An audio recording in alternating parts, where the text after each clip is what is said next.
केवल कबीर की ये बात नहीं है, गीता में भगवान ने भी इस बात को कहा है। श्रीमद् भागवत कथा में वेद व्यास जी ने भी इस बात को कहा है। गोस्वामी तुलसीदास जी ने रामायण में इस बात को कहा है।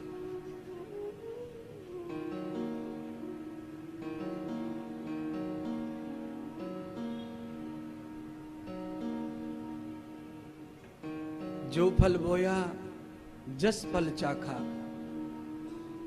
को कर संग बढ़ावे शाखा।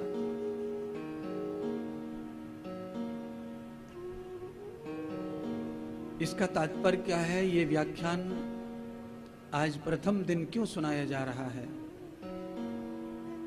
देखिए, कथा पितृ पक्ष की है तो इसमें पितरों का महत्व, श्राद्ध का महत्व, भागवत का महत्व, भंडारा भोजन प्रसादी महत्व, श्राद्ध का, तर्पण का, पिंडदान का महत्व, गौदान का महत्व, ये सब बातें आज की महत्वपूर्ण बातें हैं।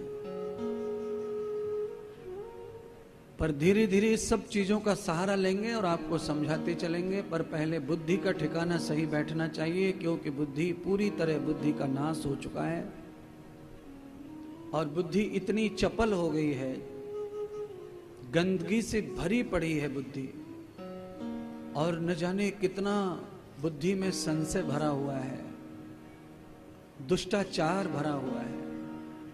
चेहरे पर बड़ी मासूमियत, बड़ी श्रद्धा, बड़ा प्रेम, बड़ा लगाव, और चेहरे के अंदर जो बुद्धि है उसमें इतना कपट, इतना छल। इसीलिए कबीर जी ने लिखा, अपने ऊपर कबीर जी ने ये दृष्टांत बनाया और ये पद लिखा, ये दोहा लिखा। कबीरा तेरी झोपड़ी गलकटियों के पास। कबीर जी की जो कुटिया है काशी में, ऐसी जगह पे घर था कबीर जी का कि एक तरफ कसाई रहते थे, दूसरी तरफ वैश्या, बीच में झोपड़ी महात्मा की। और बड़ा कठिन संघर्ष हो गया ये तो, इधर वैश्या और इधर कसाई। अब कैसे भजन हो गए, कैसे मंत्र जपे, कोई कैसे ध्यान करे। इधर मुर्गा चीख रहा है, बकरा चीख रहा है, और यहाँ कोठे पे झुमके बाज रही है, दुष्टाचार चल रहा है, महात्मा परेशान है।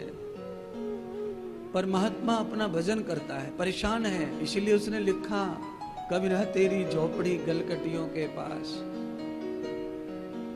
एक दिन वैश्या ने और कसाई दोनों ने आपस में मीटिंग की, और मीटिंग करके दोनों ने यह निश्चय किया कि हम दोनों के जीवन में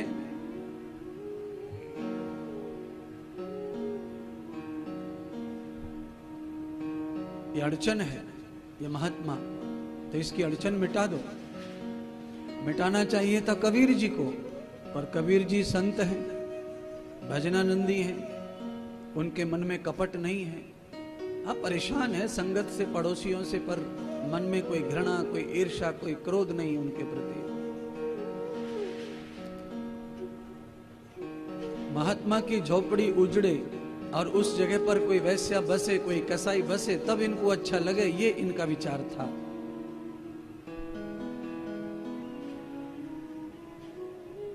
कसाई और वैश्या ने एक दिन आपस में सलाह कर ली और निश्चय कर लिया कि आज कबीर की झोपड़ी में आग लगानी है।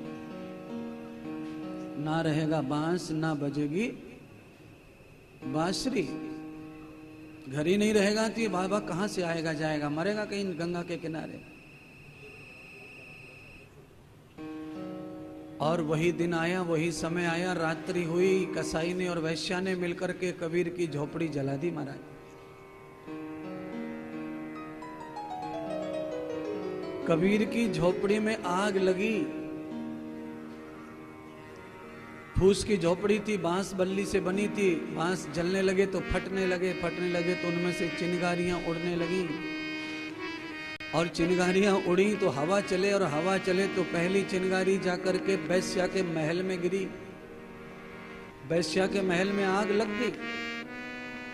फिर हवा ने घुमाव किया, हवा बदली,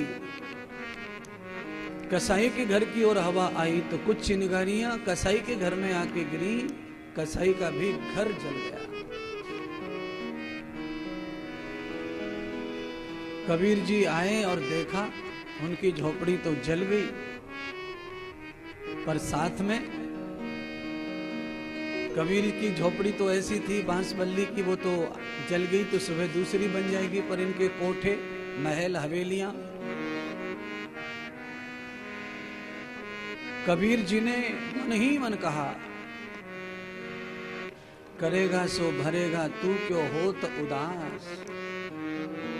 कबीर जी हंसते हुए चल दिए अपनी झोपड़ी को देख करके। झोपड़ी तो जल गई पर कबीर जी को कोई कष्ट नहीं था और उन्होंने ये पंक्ति कह दी, करेगा सो भरेगा तू क्यों होत उदास। आदृष्टवान त्वया कर्मं बृहंग जाता ते जीवयुक्ता